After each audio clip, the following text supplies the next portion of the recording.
जी अस्सलाम वालेकुम क्लास, मेरा नाम इमरान महमूद है और हम एंटरप्रेन्योरशिप के सब्जेक्ट को डिस्कस करेंगे। आज का जो चैप्टर हम डिस्कस करेंगे वो है चैप्टर नंबर 14। चैप्टर नंबर 14 है आपका accessing resources for growth from external sources.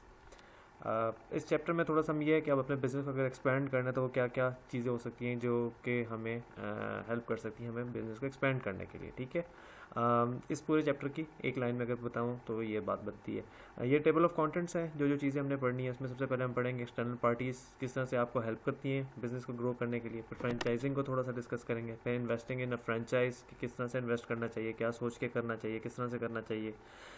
फिर जॉइंट वेंचर्स को, एक्विजिशंस को, मर्जर्स को पढ़ेंगे। फिर इसके बाद लिवरेज बाई आउट्स को पढ़ेंगे। चलें स्टार्ट करते हैं फॉर्मली। सबसे पहले तो हमने चैप्टर नंबर 14 में जैसे मैंने आपको बताया कि एक्सपेंड करना बता रहे हैं कि जी बिज़नेस को अगर आपने एक्सपेंड करना है तो वो किस तरीके से आप कर सकते हैं। ठीक है, अच्छा आपको शायद याद होगा कि इससे पहले चैप्टर नंबर 3 जो था आपका, उसमें एक छोटी सी एक हेडिंग आई थी जिसमें हमने कहा था कि हम जो है वो फ्रेंचाइज वगैरह जो है उसको ला सकते हैं अपने बिज़नेस को एक्सपेंड करने के लिए। एंटरप्रेन्योर इस तरह से भी कर सकते हैं अपने बिज़नेस को अगर स्टार्ट करना है तो अब इसमें यह है कि हम थोड़ा सा डिटेल में बताते हैं कि असल में बात क्या थी। फ्रेंचाइज़ में आपको पता ही है कि आप किसी और कंपनी का नाम वगैरह यूज़ कर रहे होते हैं और उस हिसाब से जो है आप जो है अपना रिस्क वगैरह जो है वो काफ़ी हद तक कम कर लेते होते हैं। आप की फ्रेंचाइज में यूजली जो होता है वो किसी का या तो आप नाम यूज़ करते हैं या उसका कोई वो जो प्रोसेस ख़ास होता है वो बनाने का, या उसका ख़ास प्रोडक्ट जो होती है वो। ठीक, तो ये सारी चीज़ें होती हैं। अब ये है कि इसमें आपके पास जो है जो आपका रिस्क फैक्टर होता है वो काफ़ी हद तक मिनिमल हो चुका होता है, क्योंकि वो ऑलरेडी इतनी ब्रांडिंग कर चुका होता है। तो जब उसकी इतना नाम और शोहरत होती है तो उसी वजह से आप उसको जो है उसके नाम को यूज़ करना पसंद करते हैं कि मुझे ऐसा को इतना बताना नहीं पड़ेगा लोगों को कि ये चीज़ ऐसी सी है। ठीक, सबको पता होगा तो आपके लिए बिजनेस एक्सपेंड करना आसान हो जाएगा। फ्रेंचाइजिंग की तरफ आते हैं। फ्रेंचाइजिंग क्या होती है? सिंपल सा कॉन्सेप्ट है कि आप जो है किसी एक कोई कंपनी है, ठीक है, उसका कोई ट्रेडमार्क प्रोडक्ट है या सर्विस है, ठीक है, तो आप उस नाम को, उस प्रोडक्ट को यूज़ करते हैं। ठीक, उसके अगेंस्ट में आप उसको पे भी करते हैं डेफिनेटली। इसमें दो चीज़ें होती हैं, एक फ्रेंचाइज़र होता है, एक फ्रेंचाइजी होता है। फ्रेंचाइज़र वो होता है जो कि समझने के ओनर होता है उसका ऑलरेडी, जिसने उसको स्टार्ट किया होता है, और जो कि उसको ख़रीदता है वो उसको फ्रेंचाइजी कहलाता है। ठीक, अब लाइक एग्जांपल मैं आपको इस तरह से देता हूँ कि मैं KFC जो है वो KFC वाले जो हैं वो इस टाइम फ्रेंचाइज़र हैं और मैं फ्रेंचाइजी हूँ। ठीक, अगर मैं उनके पास जाता हूँ, मैं उनसे कहता हूँ कि मैं आपकी यहाँ पे परचेज़ करना चाहता हूँ और उसको यहाँ पे यूज़ करना चाहता हूँ, अपने एरिया में इसके KFC बर्गर्स लेके आना चाहता हूँ। ठीक, तो इस तरह से होता है। अब इसमें कुछ फ़ायदे भी हैं, कुछ नुकसान भी हैं। पहले फ़ायदों को डिस्कस करते हैं कि होता क्या क्या इसमें। प्रोडक्ट की एक्सेप्टेंस जो है ना वो बहुत ज़्यादा होती है। मैंने आपको जैसे अभी बताया कि KFC है, ठीक, सबको पता है KFC कौन है। सबवे सबको पता है कौन है, सैंडविचेस बनाते हैं। मैकडोनल्ड सबको पता है कि बर्गर्स बनाते हैं, किसी को कुछ बताने की ऐसा ज़रूरत नहीं है दोबारा से। सबको पता है कि ये दो तीन जो ब्रांड्स मैंने भी आपको बताए हैं ये क्या करते हैं। ठीक, ये ऑलरेडी बहुत ज़्यादा स्टैब्लिश्ड होते हैं, दुनिया भर में ही होते हैं। ये लोकल भी हो सकते हैं बट हम ज़्यादा फ्रेंचाइज जो है वो उस तरह से ही उठाते हैं कि जो कि इंटरनेशनल लोकल भी कुछ हैं इस तरह की, जैसे चाय खाना वगैरह है, इस्लामाबाद में स्टार्ट हुआ था, लाहौर वगैरह में भी चला गया। तो इस तरह से आपको लोकल भी मिल जाती हैं, लोकल ब्रांड्स भी हैं। लेकिन हम थोड़ा सा इंटरनेशनल ब्रांड की तरफ से ज़्यादा एग्जांपल्स देंगे। तो उसमें यह है कि जी सबका पता है कि उनकी एक ब्रांडिंग हुई हुई है, उनके कलर्स देख के ही लोगों के जहन में आ जाता है कि ये ब्रांड है। एक बंदा मतलब जो मेन वो है वहाँ पे अगर वो एक प्रोडक्ट निकालते हैं तो सबको पता होता है कि जनाब बाकी भी ये प्रोडक्ट निकालेंगे और इस तरह से और भी एक ही दफ़ा में मशहूरी हो जाती है।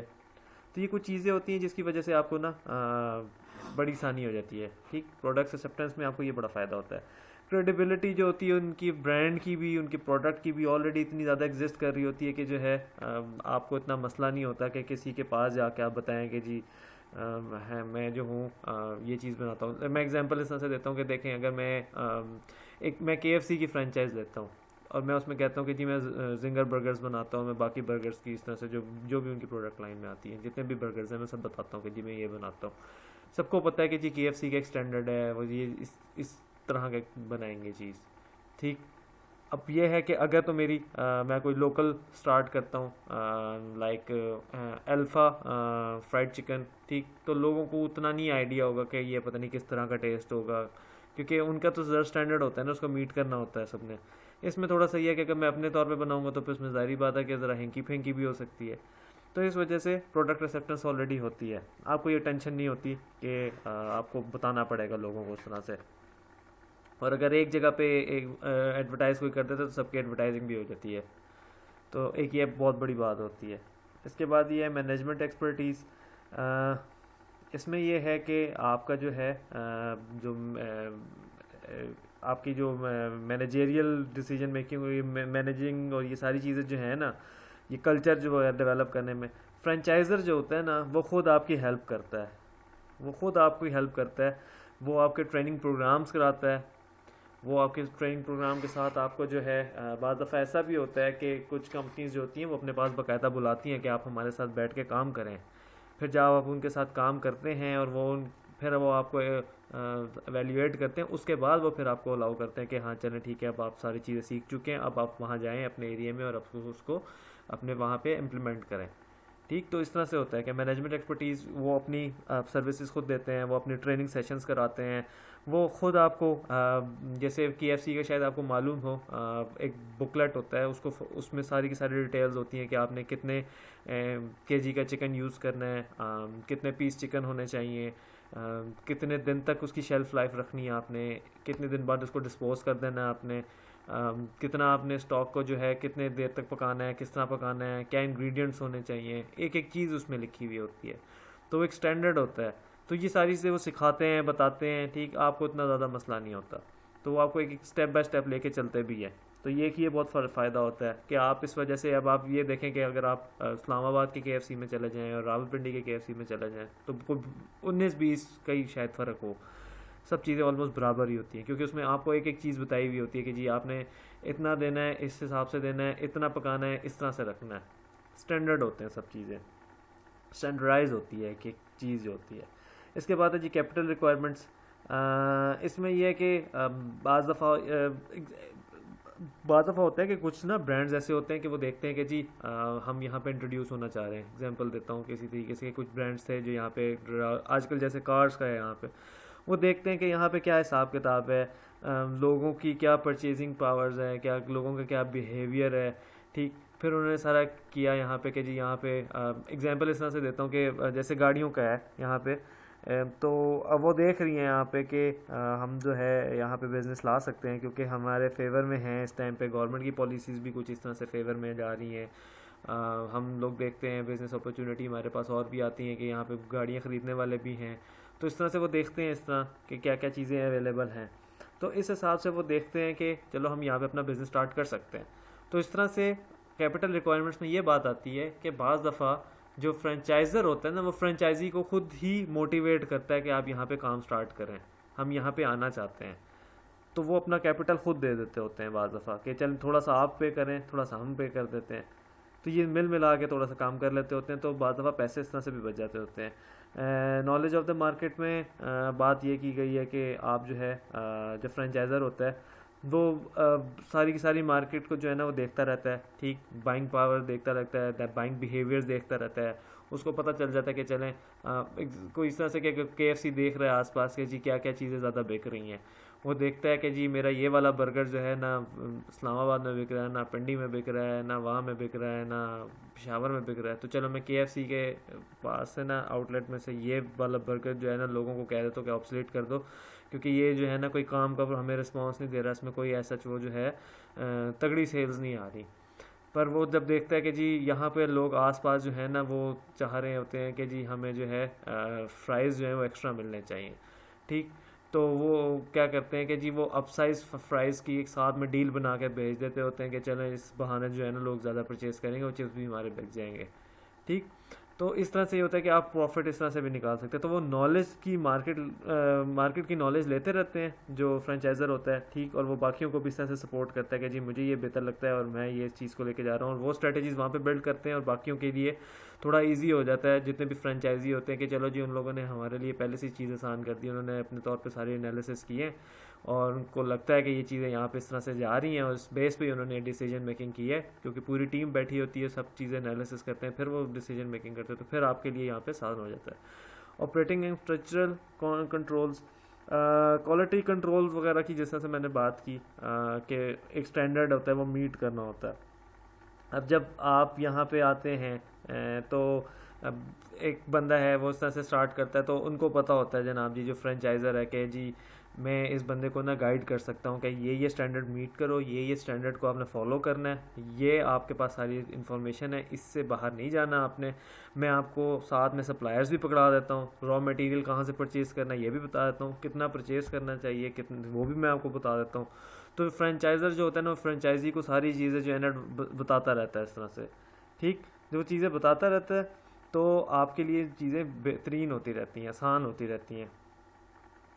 तो इस तरह से ये है कि आप जो है ज़रा ज़्यादा बेहतर तरीके से उसको आपका बिज़नेस फ्लरिश करता है।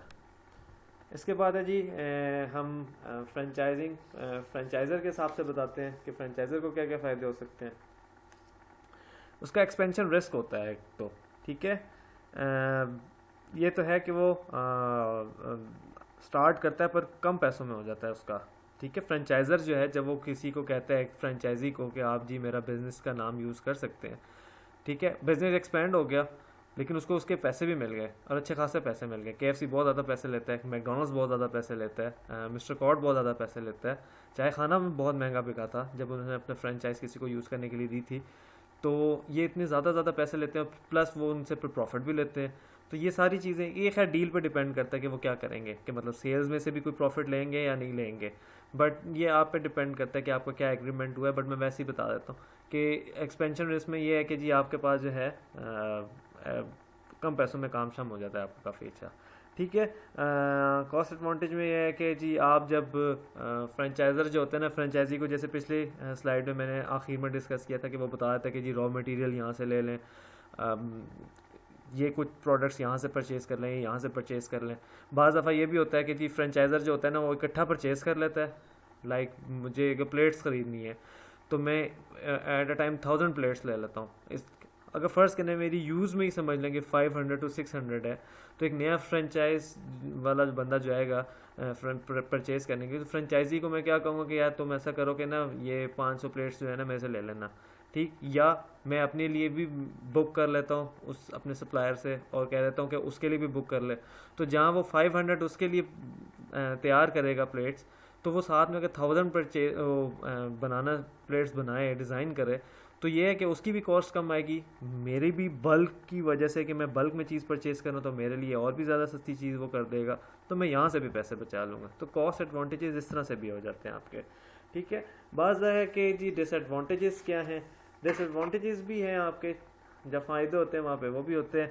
बाज़ दफ़ा ये होता है कि फ्रेंचाइज़ वाले जो है ना प्रोमिस कर लेते हैं, एग्रीमेंट्स कर लेते हैं, पर बाज़ दफ़ा होता है कि प्रॉब्लम हो ही जाती है किसी न किसी मौके पे। एक आध एग्जांपल आपकी बुक ने भी दी थी कि बाहर के मुल्क में कोई एक कंपनी थी, उसने क्या किया था कि कहा कि हम आपको ये चीज़ें देंगे, ठीक।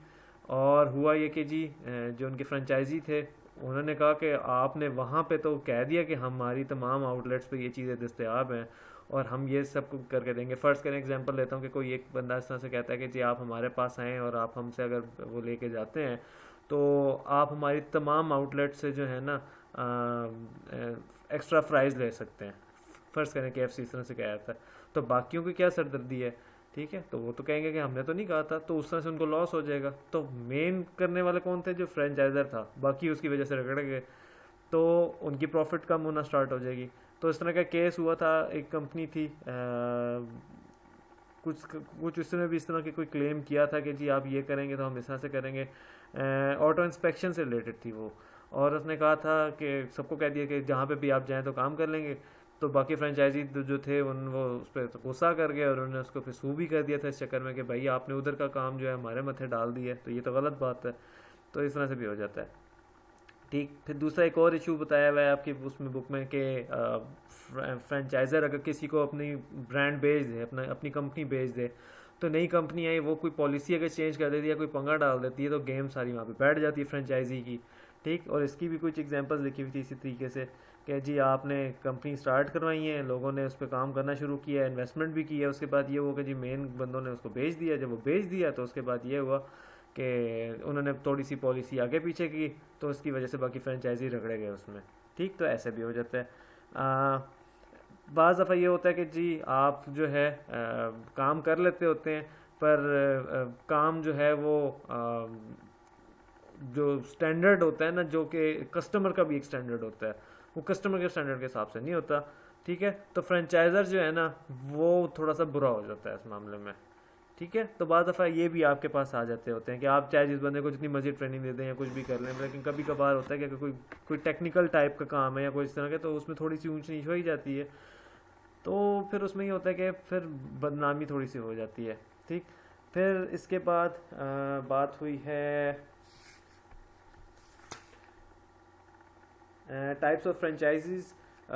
इसमें क्या है, ऑटोमोबाइल में आपकी डीलरशिप है। डीलरशिप आपने बहुत ही सुना होगा जी, टोयोटा की डीलरशिप है जी और होंडा की डीलरशिप है। उसमें ये होता है कि आप मेन वालों से, जो मेन ब्रांड वाले हैं, उनसे जो है उनकी ऑटोमोबाइल में हम डीलरशिप का नाम इस तरह से लेते हैं। ठीक। दूसरे नंबर पे एक जो बताई हुई वो तो बहुत ही कॉमन है, जिसमें हम नाम वगैरह यूज़ करते हैं, उनका इमेज भी यूज़ करते हैं और उनका मेथड ऑफ डूइंग बिजनेस भी यूज़ करते हैं। इसमें आपको एग्जांपल देता हूँ मैं, KFC की, मैकडोनल्ड्स की, मिस्टर कॉर्ड की, और कौन से हैं, सबवे की है। ठीक है, ये सारी जो चीज़ें हैं ना, हम उनका नाम भी यूज़ करते हैं, उनका ब्रांड भी यूज़ करते हैं, उनकी प्रोडक्ट्स भी यूज़ करते हैं, उनकी वो पकाने की चीज़ें भी हम यूज़ कर रहे होते हैं। तो एक टाइप ऑफ बिजनेस फ्रेंचाइज ये भी है। ठीक। अच्छा, इसके बाद है investing in a franchise. Investing in a franchise में किया है कि जी आप जब भी परचेज़ करें तो मतलब ये एक लॉन्ग प्रोसेस होता है। आप रिसर्च करते हैं, देखते हैं, काम करते हैं उस पर। हर एंटरप्रेन्योर के लिए ना हर फ्रेंचाइज भी फ़ायदेमंद नहीं हो सकती। ठीक है, और ये भी है कि हर फ्रेंचाइज हर एंटरप्रेन्योर को सूट भी नहीं कर सकती। अब मेरा अगर इंटरेस्ट ऑटोमोबाइल में नहीं है तो मेरे लिए कोई फ़ायदा ही नहीं है कि मैं उस चीज़ की डीलरशिप ले लूँ, किसी भी होंडा की या टोयोटा की। या अगर मुझे कोई ज़्यादा शौक़ नहीं है ये खाने पीने का, क्यूजीन्स का, तो मैं क्या करूँगा? मेरे लिए तो KFC वगैरह जो है वो थोड़े से ख़तरनाक साबित हो सकते हैं कि अगर मेरी PR भी थोड़ी अच्छी नहीं है और मैं इस तरह से थोड़ा सा रूट टाइप का भी हूँ, तो मैं उस तरह से नहीं कर सकता, फ़र्ज़ करें। ठीक। फिर उसमें ये होता है कि जी आपका थोड़ा सा टफ़ टाइम होता है इसमें, जब आप करते हैं हायरिंग वगैरह, तो वो भी थोड़ा टेक्निकल काम है, थोड़ा सा सोच समझ के करने वाला काम है, एफर्ट तो लगती है आपकी। ठीक है, तो अब अगर आप कर रहे हैं ना, तो सोच समझ के करें जब भी करें, किस में इन्वेस्ट करना है, कितना इन्वेस्ट करना है, उस एरिया के हिसाब से, अपने एरिया के हिसाब से करें कि जहाँ पे आप फ्रेंचाइज स्टार्ट करना चाह रहे हैं, तो क्या वहाँ पे आपको उसकी पे प्रॉफिट मिलेगा भी कि नहीं मिलेगा। अगर ऑलरेडी फ़र्ज़ करें कि 2 दुकानें साथ साथ ओपन है, एक TCS की है और एक OCS की है, उसके साथ ही आप फिर एक और TCS स्टार्ट कर देंगे तो आपको क्या फ़ायदा होना। ठीक, तो एक उसकी फ्रेंचाइज लेने का कोई फ़ायदा नहीं है। तो आप दो सोच समझ के करें कि कहाँ पे आपने करना है और कितना करना है और किस हिसाब से करना है। इसके बाद आपकी बुक में डिस्कस हुआ है जी जॉइंट वेंचर्स का। जॉइंट वेंचर्स क्या होता है कि जी 2 कंपनीज या 2 से ज़्यादा कंपनी जो है ना मिल के एक नई कंपनी, नया अपने आप को नया ब्रांड बनाती हैं। ठीक, तो ये जो है आपका जॉइंट वेंचर में आता है। इसमें आपकी कोई भी रीजंस बैक एंड पे हो सकती हैं। ठीक है, इस पे ये भी हो सकता है कि आप कोई स्ट्रेटेजिक मूव होता है कि यार चलो अब मतलब वो भी टीवी बना रहे हैं, फ़र्ज़ करें हम भी टीवी बना रहे हैं। ठीक, वो हम गोल स्क्रीन वाला टीवी बना रहे हैं, जैसे पहले ज़माने में हुआ करता था, एक वो गोल होता था, एक फ्लैट स्क्रीन होता था। ठीक, और एक और कंपनी है, उसकी स्पीकर्स की क्वालिटी बहुत अच्छी थी और वो बाकी चीज़ें बहुत अच्छी करता था ये इस्तेमाल। ठीक, तो ये दोनों मिलके कोई इस तरह से कर लेंगे, यार चलो तुम और हम मिलकर काम करते हैं, एक बेहतरीन प्रोडक्ट बनाते हैं और इस तरह से कर सकते हैं। तो कोई भी रीज़न हो सकती है उनकी बैक पे। ठीक, तो आप जॉइंट वेंचर इस तरह से कर लेते हैं, फिर नई कंपनी होते हैं। इसमें आपकी जो कुछ टाइप्स हैं वो डिस्कस हुई हुई हैं। इसमें यह है कि प्राइवेट सेक्टर में जो होती हैं कुछ उसमें होती हैं, एग्जांपल में आप यही थी जिस तरह से मैंने आपको बताया था कि 2 कंपनीज मिलके किसी भी सोच समझ के कर लें। ठीक है, आई गेस LG था, उनका जॉइंट वेंचर होता है, एक ल्यूमिनर गोल्ड स्टार जो थी, वो 2 कंपनीज का भी कोई मर्जर था इस तरह से। तो कंपनीज इस तरह से मिल जाती होती हैं, नया ब्रांड के नाम से आ जाती होती हैं, बाद दफ़ा उस तरह से काम कर लेती होती है। फिर एक होता है यूनिवर्सिटी और इंडस्ट्री एग्रीमेंट्स होते हैं, उसमें यह है कि जी आप रिसर्च बेस काम करते हैं, इंडस्ट्री वाले यूनिवर्सिटी के पास जाते हैं और उनके साथ जो है वो करते हैं कि जी आपके बंदे जो हैं हमारे यहाँ पे वो करेंगे, इंटर्नशिप्स करेंगे या पेड प्रोजेक्ट्स कर लें, और ये है कि रिसर्च एंड डेवलपमेंट का काम करेंगे। ठीक, इंटरनेशनल जॉइंट वेंचर्स में होता है कि जी बाहर की कोई कंपनी आ जाती है डोमेस्टिक कंपनी के साथ, कहती है कि चलें जी हम मिलके काम करते हैं इस तरह से। ठीक, तो इस तरह से हो सकता है, काफ़ी ढेर सारी हैं, काफ़ी इस तरह से आती हैं इस तरह से कंपनीज जो कि इस तरह से लेके चलती हैं। Factors in joint venture success, क्या फैक्टर्स होते हैं, क्या चीज़ें होती हैं कि जो कि सक्सेसफुल कर सकती हैं जॉइंट वेंचर को। दोनों कंपनीज एक दूसरे की सही करके जो है ना असेसमेंट करें, सोच समझ के करें, देखें क्या कर रही है, कैसे कर रही है, कितना कर रही है, सब चीज़ें देखें, सब चीज़ें देखें। ठीक है, उन दोनों के ना मेंटेलिटी कंपनीज की मिलती हो, बेशक डिफरेंट काम कर रही हैं बट उनकी मेंटेलिटी लोगों की मिलती हो, उनके जो लोग काम करने वाले हैं। ठीक है, वो कहते हैं ना केमिस्ट्री मैच करनी चाहिए, केमिस्ट्री से ज़्यादा ही बल्कि करनी चाहिए, क्योंकि ये थोड़ा सा ज़्यादा और कॉम्प्लिकेटेड काम होता है। तो दो कंपनीज में दोनों लोगों का जो वो है ना सोच, वो काफ़ी ज़्यादा मिलती जुलती होनी चाहिए। ये ना हो कि एक बंदा प्रॉफिट पे फोकस करे, एक बंदा शुरू में ही मार्केट कैप्चर करने पे फोकस करे। ठीक है, बाद दफ़ा होता है कि आपके पास प्रॉफिट आता है, आप क्या करते हैं उस प्रॉफिट को जमा करते हैं ताकि हम एक और जगह पे अपना बिजनेस स्टार्ट करें, फिर नया बिजनेस स्टार्ट करें, लोकेशंस में बढ़ाएं, अपना बिजनेस को एक्सपैंड करें। दूसरा बंदा कहता है कि चलो जी 2-3 ही है काफ़ी है, ऐसी सी प्रॉफिट जो आ रहा है वही जेब में डालो। तो ये दोनों की मुख्तलिफ सोचें होगी, तो ये भी आप थोड़ा सा रखें। आपकी जो एक्सपेक्टेशंस है ना वो रियलिस्टिक किस्म की होनी चाहिए। ठीक है, टाइमिंग जो है ना वो आपकी ठीक होनी चाहिए उस टाइम पे बिजनेस के हिसाब से, कि जी आप दोनों का मर्ज होना जो है यहाँ पे कि आप दोनों इकट्ठे जॉइंट वेंचर कर रहे हैं तो फ़ायदा है भी कि कोई फ़ायदा नहीं है। तो ये चीज़ बहुत ज़्यादा इंपॉर्टेंट होती है। बाद दफ़ा लोग होते हैं वो नहीं कर रहे, टाइमिंग ऑड होती हैं, वो उस तरह से कर लेते होते हैं और फिर ऐसे ही फारिग हो जाती हैं। इसके बाद आपकी एक वर्ड भूल गया था, लोकेटिंग एक्विजिशन कैंडिडेट्स, नहीं सॉरी, सही है, सही है। इसके बाद है आपके एक्विजिशंस।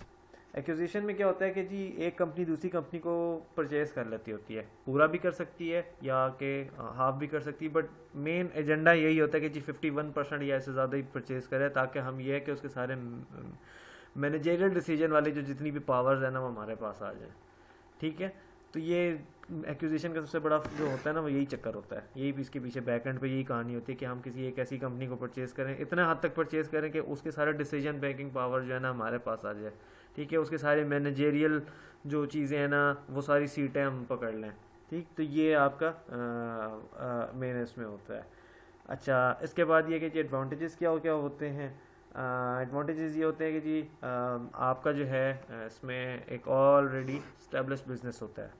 ठीक, एक बिज़नेस चल रहा है, चलता कारोबार बड़ा फरोख्त होता है, या आप जिसको ख़रीद लेते होते हैं वो चलता कारोबार ही होता है। तो उसमें यह है कि आपको ऐसा कोई ना उसको भगाना दौड़ाना नहीं पड़ता।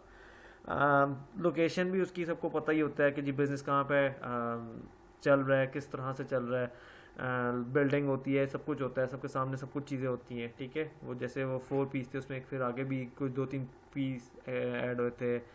फिज़िकल एविडेंस जिस तरह से आ गया था आपका कि किस जगह पे है वो चीज़। ठीक, तो आपके जो है यहाँ पे पता होता है कि जी लोकेशन क्या है। मार्केटिंग स्ट्रक्चर जो होता है वो ऑलरेडी इनका बना हुआ होता है, किस तरह से होता है, कौन सप्लायर हैं उसके, कौन डिस्ट्रीब्यूटर हैं, कौन उसके मैन्युफैक्चरर हैं, किसको कितने दिनों में ये चीज़ें पहुंचती हैं हमारी प्रोडक्ट वगैरह, ये सबको पता होती है। इसके बाद ये है कि कॉस्ट वगैरह भी आपको पता होती है कि कितनी कॉस्ट में चीज़ बन रही है, क्योंकि आप जब ख़रीदते हैं तो फिर आपके पास सारी की सारी डॉक्यूमेंटेशन आती है, तो आपको पता होता है कि जी कितने की चीज़ बन रही है, कितने में बेचनी है, कितने में बिकनी चाहिए। ऑलरेडी एम्प्लॉयज़ जो होते हैं वो काम कर रहे होते हैं, आप ये है कि पता होता है कि इन सबको काम आता है। हाँ, आप उनकी थोड़ी सी वो कर सकते हैं, रिफाइन कर सकते हैं, ट्रेनिंग दे सकते हैं और इस तरह से कुछ कर सकते हैं, बट उन लोगों को ऑलरेडी काम आता ही होता है। आपके पास ना थोड़ी क्रिएटिविटी भी होती है। एक तो ये है कि आप अपने पुराने एम्प्लॉय से पूछें कि आपके ख्याल में क्या करना चाहिए, कि इसमें कुछ हम क्या कर सकते हैं कि इसमें और बेहतरी है। आप अपने तौर पे भी देखें तो आप भी उनको आइडिया शेयर कर सकते हैं। फिर ब्रेनस्टॉर्मिंग होती है और फिर ये है कि आप थोड़ा और बेहतर तरीके से उसको लेके चलते हैं। डिसएडवांटेजेस भी हैं, जहाँ पे फ़ायदे हैं वहाँ थोड़े से नुकसान भी हैं। मार्जिनल सक्सेस रिकॉर्ड ही होता है ज़्यादातर, जो एक्विजिशन वाली जो उस तरह से हो रही होती हैं कंपनीज बिक रही होती हैं तो बहुत छोटी छोटी होती हैं, ख़रीदने वाले बहुत बड़े बड़े होते हैं, जैसे गूगल वगैरह परचेज़ करती हैं, छोटे से सॉफ्टवेयर हाउसेज होते हैं, थोड़ा सा फ्लरिश करते हैं तो गूगल कहती है जी हम आपको ख़रीद रहे हैं, या IBM कहती है हम आपको ख़रीद रहे हैं, क्योंकि उनके पास पैसे इतने हैं कि वो खरीद सकते हैं। ठीक, तो या तो वो छोटी कंपनीज होती हैं या फिर ये है कि उनके पास कोई इतने ख़ास पैसे वो कमा नहीं रहे होते हैं, थोड़ा बहुत ही कमा रहे होते हैं, बस उनका ट्रैक रिकॉर्ड बस एवं ही सही होता है, नॉर्मल सही होता है, अबव एवरेज होता है, बाद ऑफ एवरेज होता है, कहीं थोड़ा सा बिलो एवरेज होता है, तो बस वो इसी उस पर चल रहे होते हैं। बाज़ दफ़ा ये होता है कि आपके अंदर जो है बड़ा कोई ओवर कॉन्फिडेंट हो चुके होते हैं आपके, जी हम परचेज़ करेंगे तो हम तो उसको निकाल लेंगे, मतलब इसमें से काफ़ी कुछ निचोड़ लेंगे और अच्छा खासा हम बिज़नेस प्रॉफिट रन कर लेंगे। बट बाज़ दफ़ा होता है कि आप सोच के तो बहुत कुछ आते हैं पर आप नहीं कर पा रहे होते, अगर कोई चलता कारोबार आप इस तरह से ख़रीद लें। ठीक, की एम्प्लॉय लॉस बाज़ दफ़ा ये होता है कि अच्छी कंपनी इस तरह से सेल आउट हो जाए ना, कोई और ख़रीद ले उसको, तो जो उसके तगड़े बंदे होते हैं ना वो कहते हैं यार कि अब हम ना निकल सकते हैं, तो बाज़ दफ़ा ऐसा होता है, बाज़ दफ़ा नहीं भी होता है, बाज़ दफ़ा हो भी जाता होता है। ठीक है, तो ये डिपेंड करता है सिचुएशन पे कि क्या है। और इसके बाद आपका स्ट्रक्चरिंग द डील है। स्ट्रक्चरिंग द डील में ये होता है कि आप जो है अप्रोप्रिएट डील्स जो है वो बनाएं। जब आप एक्विजिशन करें ना तो आप जो है देखें कि असेसमेंट करें कि कितनी की क्या उनके पास एसेट्स हैं, क्या वो चीज़ें ऑफ़र कर रहे हैं, ठीक, हमारी और उनकी कितनी वो हो सकती है कि जिससे हम आगे क्या फ़ायदा ले सकते हैं। जब आपने सारी चीज़ें करनी फिर आप देखते हैं कि चलाओ आप जो है उस कंपनी की जो उसके पास जो अपने अपने पर्सनल एसेट्स हैं वो इतने के हैं, उनके पास उनका ब्रांड नेम इतने तक का हमें फ़ायदा दे सकता है, तो चलो हम जो है एक वो रियलिस्टिक किस्म की डील बनाते हैं कि चलो हमें ये कंपनी लाइक 30 लाख में ख़रीद लेनी चाहिए। ठीक हो गया, 3 मिलियन में वो कंपनी ख़रीद लेते हैं। एग्जांपल दे रहा हूँ कि आप पूरी किस तरह से मतलब सोच समझ के डील करते हैं। लोकेटिंग एक्विजिशन कैंडिडेट्स, इसमें आपके ब्रोकर्स के मुतालिक बात हुई है कि आप जो ब्रोकर्स होते हैं कि कम शेयर्स भी वही बेच रहे होते हैं, कंपनीज भी उसी तरह से वो बेच रहे होते हैं, तो वो बता रहे होते हैं कि मिडल मैन वाला साहब के जी बता रहे होते हैं कि जी ये कंपनी बिक रही है, इस तरह से बाद दफ़ा ब्रोकर खुद भी ख़रीद लेते होते हैं ताकि किसी को बेच सकते हो। तो खैर यहाँ पे बस बात यही है कि जी ब्रोकर के मुतालिक बात की है कि जिस अच्छा ब्रोकर तगड़ा ब्रोकर ख़रीदना लेके आना चाहिए जो आपको अच्छी तरीके से वो कर सके, चीज़ जो है बिकवा सके या अच्छी चीज़ आपको ख़रीदवाए। इसके बाद है जी मर्जर्स की बात है, 2 या 2 से ज़्यादा कंपनी मिलकर काम करना शुरू कर दें। ठीक है, स्ट्रैटेजिक मूव भी हो सकता है, किसी एक प्रोडक्ट के लिए भी हो सकता है, बड़े पैमाने पे भी हो सकता है। तो मर्ज में यही होता है कि मर्ज में आप जो है वो जिस तरह से मिल मिला के काम कर रहे होते हैं। फिर इसके बाद है लेवरेज बायआउट्स। इसमें ये होता है कि जी जो एंटरप्रेन्योर होता है ना वो बोरो करता है फंड्स और वो किसी एक एग्जिस्टिंग बिजनेस को जो है ना कैश के अगेंस्ट खरीद लेता होता है। ठीक है, कैश देता है, पैसे देता है उससे और वो बिजनेस से उठा लेता होता है। ठीक, और वो क्यों परचेज करता है, क्योंकि उसको लगता होता है कि यार अभी जो उसके एम्प्लॉय वो ओनर है ना वो जो है उनसे ज़्यादा बेहतर जो है वो मैं बिज़नेस को चला सकता हूँ। या ये भी हो सकता है कि जी वो बिज़नेस वाले जो ओनर्स हैं वो रिटायर होने वाले हों, या उन ओनर्स का कोई प्लान हो कि यार हम जो है हम किसी और बिज़नेस की तरफ चलते हैं। क्योंकि बाद दफ़ा ऐसे हैं जिन लोगों को मैं भी जानता हूँ कि वो बिज़नेस स्टार्ट करवाते हैं क्योंकि उनकी इतनी अपनी फाइनेंशियल वर्थ इतनी है और उनके पास इतनी पर्सनल रिलेशन कितने अच्छे हैं कि वो जो है बिज़नेस स्टार्ट करते हैं, लोगों से अपने मिल मिला के उस बिज़नेस को ज़रा सा टेक ऑफ करवाते हैं और उसके बाद बिज़नेस बेच के फिर नया बिज़नेस स्टार्ट कर लेते होते हैं। ठीक, तो वो चलता कारोबार इस तरह से निकाल के लोगों को बेचते रहते हैं। तो उससे ये होता है कि बाकियों को भी थोड़ा सा फ़ायदा हो जाता है कि जी उनके पास एक थोड़ी सी उसमें हो जाती है, पोर्टफोलियो बन चुका होता है कि जी हम ये प्रोजेक्ट्स कर चुके हैं। ठीक है, उनके लिए बिल्कुल नया नहीं होता और जो बेचने वाला होता है उसका भी भला हो जाता है इसमें। तो ये सारी चीज़ें थी जो पूरे के पूरे चैप्टर में थी कि जी हम किस तरीके से अपने बिज़नेस को बढ़ा सकते हैं, मर्जर्स, एक्विजिशंस, फ्रेंचाइजिंग, ये सारी चीज़ें इसमें आपकी डिस्कस वगैरह हुई थी। ठीक, तो इस चैप्टर में बस इतना ही है। अगर आपके जहन में कोई भी क्वेश्चन है इसके बाद, कोई क्यूरी है, कोई सवाल है, तो आप मुझसे वो ज़रूर पूछिएगा। इंशाल्लाह लेक्चर में उसको डिस्कस कर लेंगे, आपकी क्यूरीज को रिजॉल्व भी कर लेंगे इंशाल्लाह। ठीक है, चलिए, थैंक यू सो मच, अल्लाह हाफ़िज़।